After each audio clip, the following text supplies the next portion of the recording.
Hi, I'm Ursula Wake, And I'm John Atack, and this is Lyrical Wax. and today we're going to be talking about and reading some of the lyrics by Björk.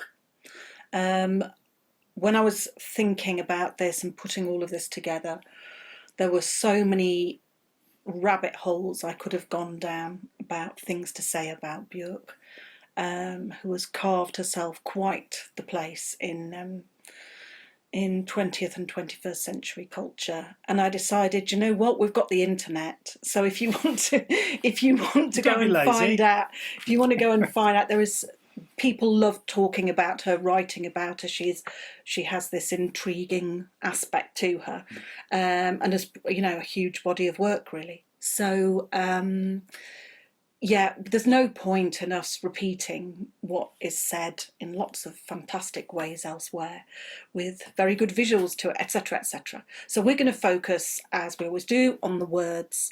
So we've picked out a range of lyrics that I think give a good range of what she tends to say in her body of work. So there are a lot of songs about love, different aspects of love. There are lots of songs about different ways of approaching life. And one of the things I love about her is her generally very upbeat and positive and dynamic approach to life.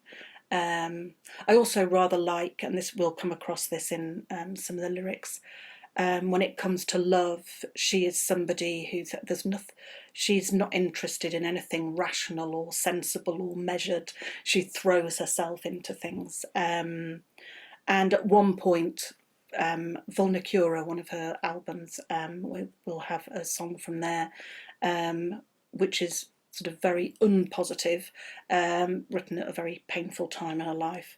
But I just absolutely love this woman's work. And she does things with her voice. Technically, she's amazing. And so, yeah, going off into the musical aspects, if you're not really familiar with her stuff, you've got a real pleasure in store, yeah, because she's her stuff is in some ways a lot of it, it's very easy to listen to, it's great to dance to, etc. But then there are just so many layers and so many different uses of sound. It's just amazing. And in between it all, there's lyrics that have a real charm to them and a real hold a lot of fascination for both of us. And we've both found lyrics, you were saying before we were recording, that one of the songs sort of at one point in your life. The whole of Vespertine, I think, is just a remarkable achievement. And I think the thing for any great artist is that they're unique, that they have a voice of their own. And she's just never in the tram lines. And she goes from one album to another, finding something else new to work with. So she's more a sort of Picasso sort of artist who's going, well, I've done that, now I'm going to do something else and moving on, rather than consolidating earlier work. Yeah, absolutely. It makes her fascinating. Yes, definitely. So we're going to, these things are in chronological order.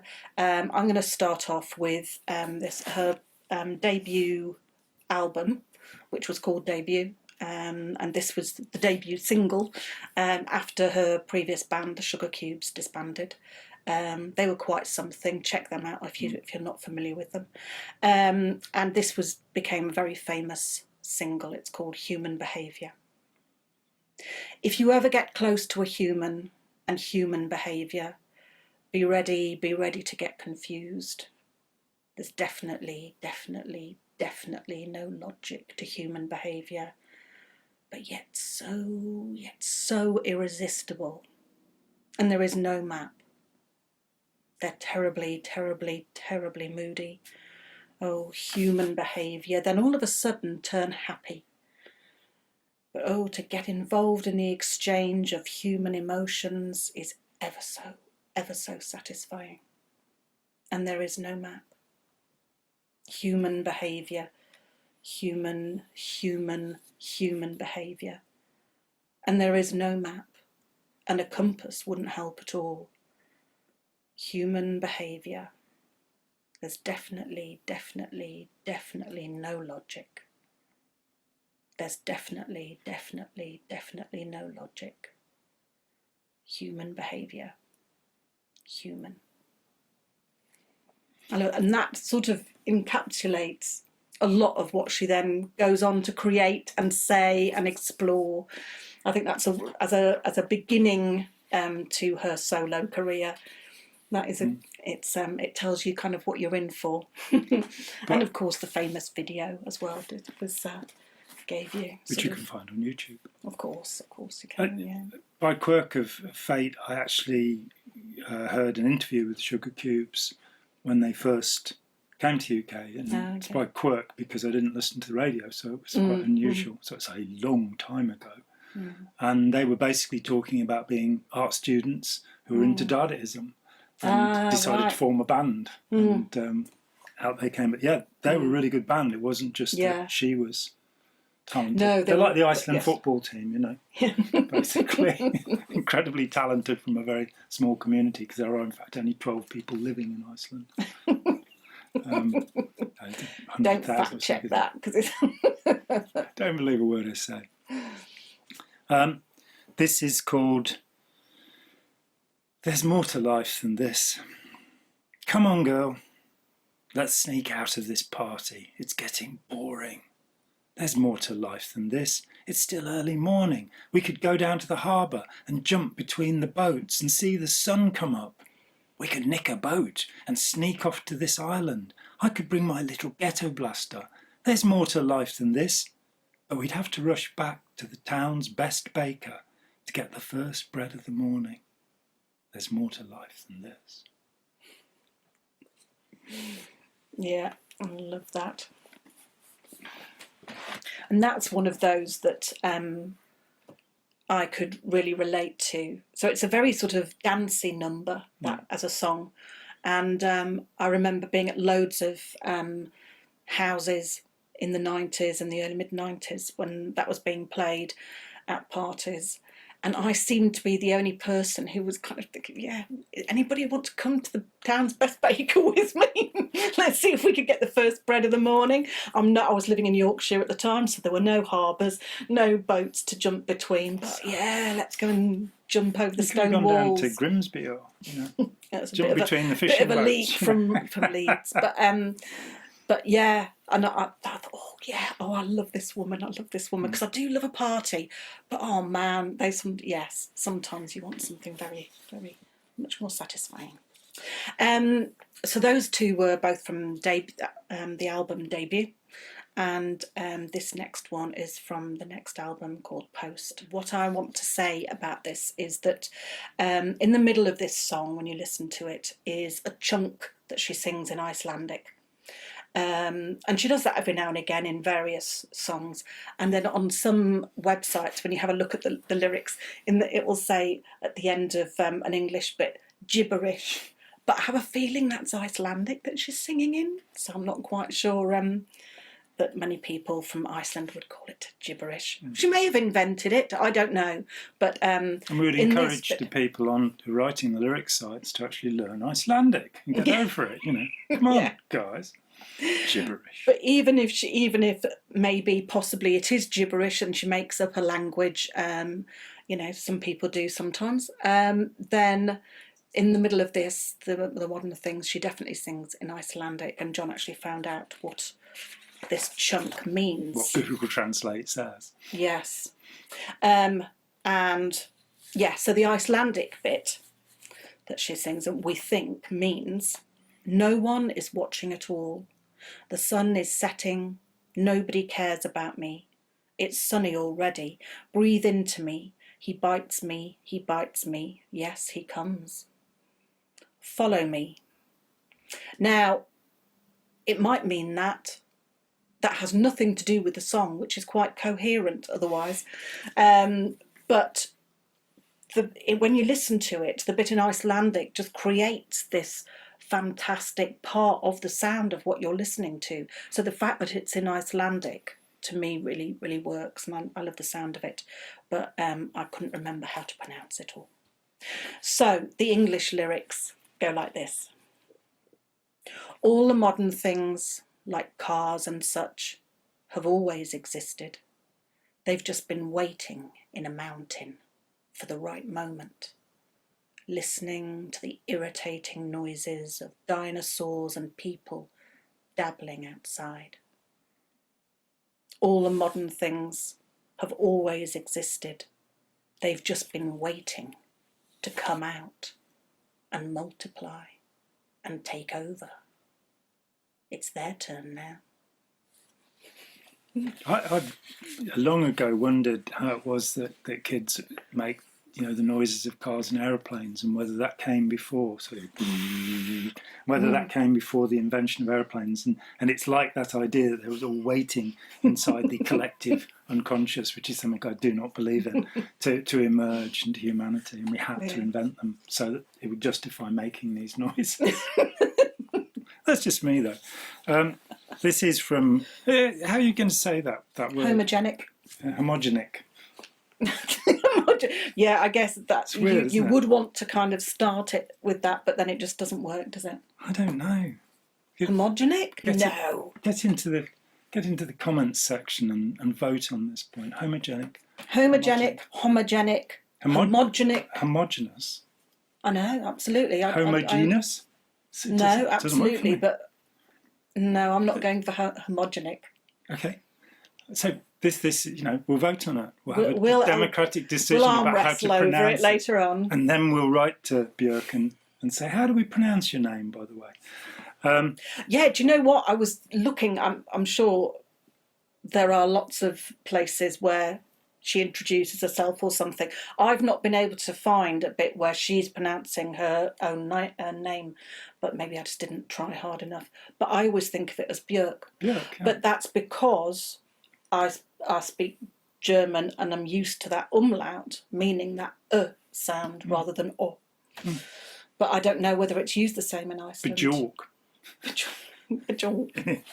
Anyway, moving on slowly. This is from that album. Yeah. And it's called All Is Full of Love. You'll be given love. You'll be taken care of. You'll be given love. You have to trust it. Maybe not from the sources you have poured yours. Maybe not from the directions you are staring at. Twist your head around. It's all around you. All is full of love. All around you. All is full of love. You just ain't receiving. All is full of love. Your phone is off the hook. All is full of love. Your doors are all shut. All is full of love. It's lovely, isn't it? Yeah. Just nice and simple. Just, yeah, it'll come just, maybe not from the directions you're staring at. And that sort of thing gets said in loads of different ways at different times by different people. My mum said you can't hurry love. Yeah. You just have to wait. Love don't come easy. Yeah, no, let's stick with the good lyrics, shall we? Yeah. Oh, that's a good lyric. I disagree. It's a lovely little song. Okay. So this Diana Ross, This next one is from an album that we've already talked about briefly, Vespertine. And it's called It's Not Up to You. I wake up and the day feels broken. I tilt my head. I'm trying to get an angle because the evening I've always longed for, it could still happen. How do I master the perfect day? 6 glasses of water, 7 phone calls. If you leave it alone, it might just happen anyway. It's not up to you.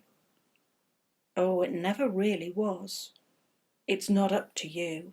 Well, it never really was. It's not up to you. If you wake up and the day feels broken, just lean into the crack. Just lean into the crack and it will tremble ever so nicely. Notice how it sparkles down there. I can decide what I give, but it's not up to me what I get given. unthinkable surprises about to happen. But what they are, it's not up to you. It's not up to you. Well, it never really was.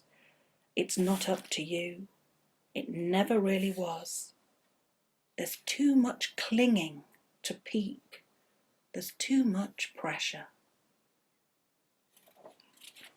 Certainly is. Lovely. Also from the wonderful album Vespertine, which I recommend in the 5.1 mix.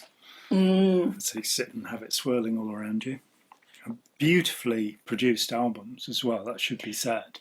That the care that goes into making albums in the post-punk era is really quite remarkable. The works of art. Definitely. So this is Hidden Place, and one of the things that delights me is that English is a second language, Björk, and so sometimes she finds a delightful new word for us, and there are one or two in here, which are valid forms. I'm not a grammar Nazi or a word Nazi at all. I love it to when I hear some odd pronunciation of something, or realise that certain patois, for example, axing instead of asking. And I don't think, that's a right way and there's a wrong way. For me, there are different ways that belong to different cultures, and every culture has the right to change that. And she is a one-woman culture who changes English for us and perhaps helps us to think a bit more about some of these words. So we have the word warmthist, which is an excellent word, which I'm going to adopt from now on. Hidden Place. Through the warmthest cord of care, your love was sent to me. I'm not sure what to do with it, or where to put it. I'm so close to tears, and so close to simply calling you up, and simply suggesting we go to that hidden place. That we go to that hidden place, we go to that hidden place, we go to the hidden place. Now, I have been slightly shy, and I can smell a pinch of hope, to almost have allowed one's fingers to stroke the fingers I was given to touch with. But careful, careful, there lies my passion hidden, there lies my love. I'll hide it under a blanket, lull it to sleep. I'll keep it in a hidden place, I'll keep it in a hidden place, keep it in a hidden place, keep it in a hidden place. He's the beautifulest, fragilest, still strong, dark and divine, and the littleness of his movements hides himself. He invents a charm that makes him invisible, hides in the hair. Can I hide there too? Hide in the hair of him? Seek solace, sanctuary, in that hidden place, in a hidden place, in a hidden place. We'll stay in a hidden place. Oh, in a hidden place. We'll live in a hidden place. We'll be in a hidden place, in a hidden place. I just love that as a description of this man. Just the most fantastic, detailed observation and sort of giving to us of what this person's like, and that that stage of just incredible, just can't contain yourself. I'm so close to tears. I'm so close to calling you up and just saying just that lack of containment. I love the passion in her. He's the beautifulest, the fragilest. That's right. Yeah. Well, I mean, I'm not really good at Hello Magazine and that kind of stuff, but wasn't this Goldie that relationship was with at the time of Vespertine? I don't know the timing of her relationship with Goldie. Any Stalker fans out there? They will know and can tell us in the comments. Well, yeah, unfortunately, she has had some unpleasant experiences with Stalker fans, so being sent a bomb and stuff. So, oh dear. Yes. Didn't know that. Yeah. Yeah. Not very nice. Being I'm sent a thinking bomb of in the the nice Stalker fans, like the one I talked to the other week, who just follow people around and want to be with them, not the sort of dangerous Stalker fans. We don't want anything to do with them. So sorry if you're watching, stop it. Yeah. So I was going to say something about it, and that's thrown me now. To do with Vespertine or Can't with remember. Goldie? Or... It was something else. But yes, when you said that, I was just thinking, yeah, this isn't the right person to make sort of casual comments about Stalker fans about, because it's it is. She was sent a bomb through the post by somebody who was apparently in love with her and so on. It's just yeah. It's as a term of art, the stan or Stalker fan doesn't mean somebody who's violent or stalks people. It's a combination of the notion of following somebody around, having been immersed in it by doing an interview with a former stan. But stalker doesn't usually have a particularly light-hearted. It absolutely doesn't, but it's come into this term. I didn't realise that she'd been harassed, which is horrible. So this next one that I'm going to read is from an album, Medulla. I think that's how it's pronounced. Medulla oblongata, as in the brain, the section of the brain. Don't know. Yeah, could be. See, again, something put in the comments. Get out there, ask all your friends. Yeah, because there will be people in the world who thought, how can there be somebody in the world who doesn't know how to pronounce this? It's pronounced Yangtze. Yes. Chumley. So, yes. This song is called Who Is It? Bracket. Carry my joy on the left, carry my pain on the right. Close bracket. His embrace a fortress. It fuels me and places a skeleton of trust right beneath us, bone by bone, stone by stone. If you ask yourself patiently and carefully, who is it? Who is it? Who is it that never lets you down? Who is it that gave you back your crown? And the ornaments they're going around, now they're handing it over. They're handing it over. Handing it over. Who is it that never lets you down? Who is it that gave you back your crown? And the ornaments they're going around, now they're handing it over. Handing it over. He demands a closeness. We have all earned a lightness. Carry my joy on the left, carry my pain on the right. If you ask yourself now, patiently and carefully, who is it? Who is it that never lets you down? Who is it that gave you back your crown? And the ornaments they're going around and they're handing it over. Handing it over. Who is it that never lets you down? Who is it that gave you back your crown? And the ornaments they're going around. No, I'm handing it over. Handing it over. Fair enough. I like that a lot. This is from the album Biophilia, which is a term created by Eric Fromm. Am I allowed to say that? Oh, of course you are. Which means life affirming. And it's a foundation of his philosophy of life, put forward in the 1950s in the book The Art of Loving, which is a wonderful book that everyone should read. So to be biophilic is life affirming. Unfortunately, he put forward the opposite, necrophilic, which does sound a little bit... we better not get into that.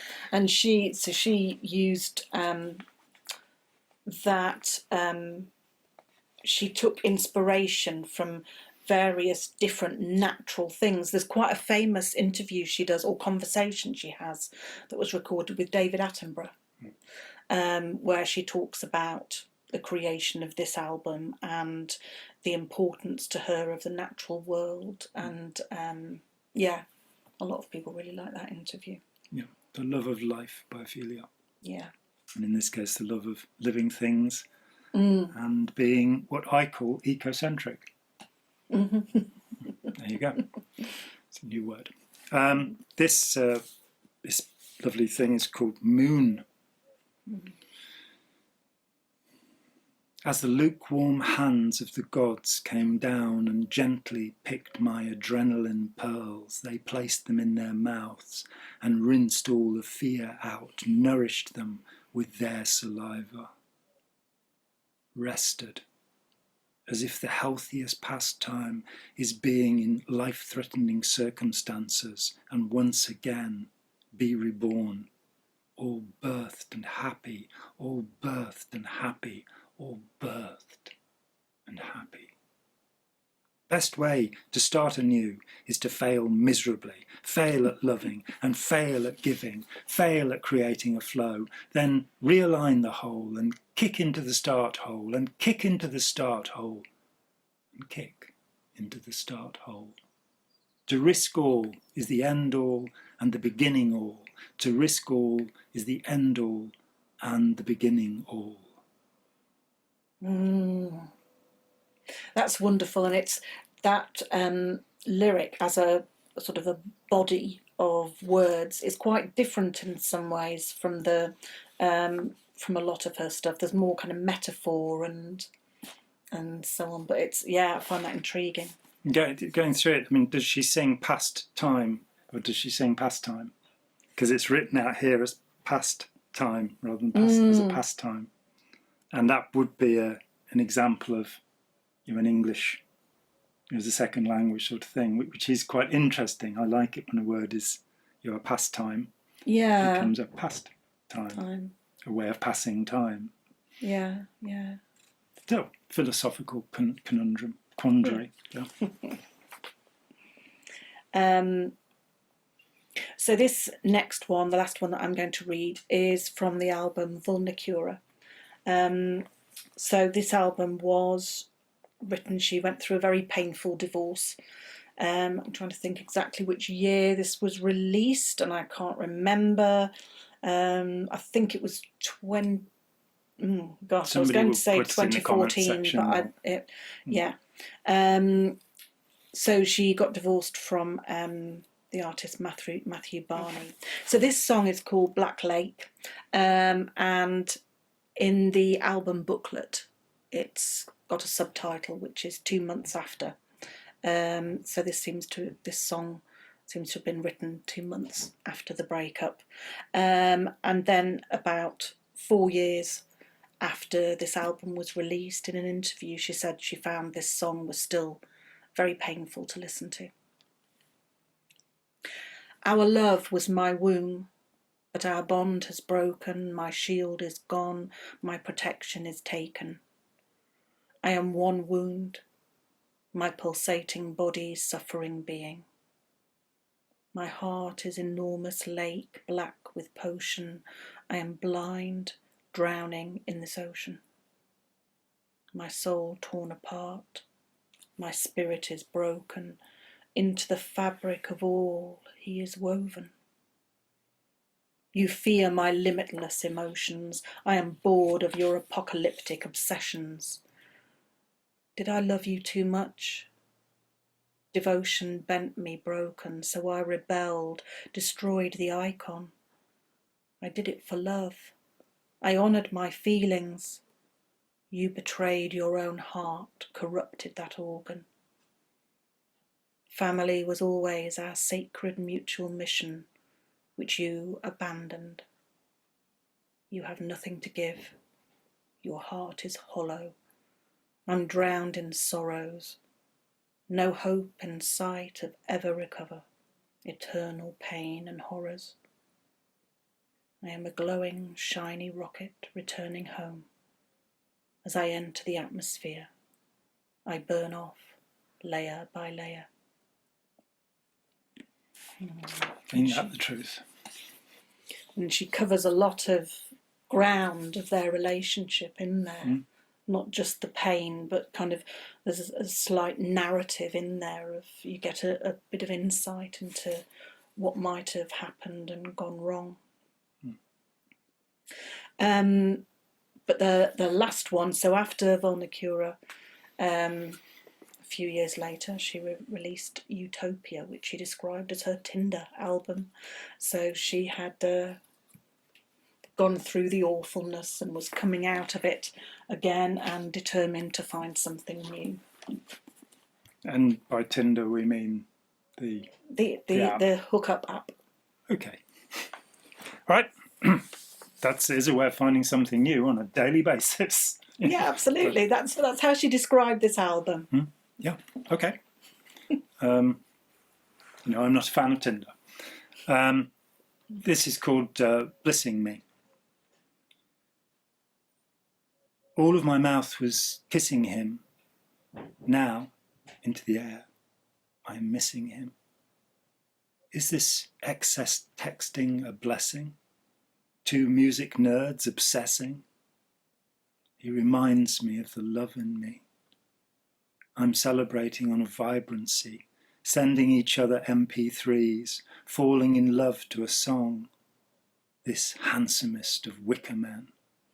He asked if I could wait for him. Now, how many light years this interim while I fall in love with his songs? His hands are good in protecting me, touching and caressing me. But would it be trespassing, wanting him to be blissing me, robbing him of his youth? Cliffhanger-like suspension, my longing has formed its own skeleton, bridging the gap between singletons, sending each other's these songs. The interior of these melodies is perhaps where we are meant to be, our physical union, a fantasy. I just fell in love with a song. So I reserve my own intimacies. I bundle them up in packages. My rawward longing far too visceral. Did I just fall in love with love?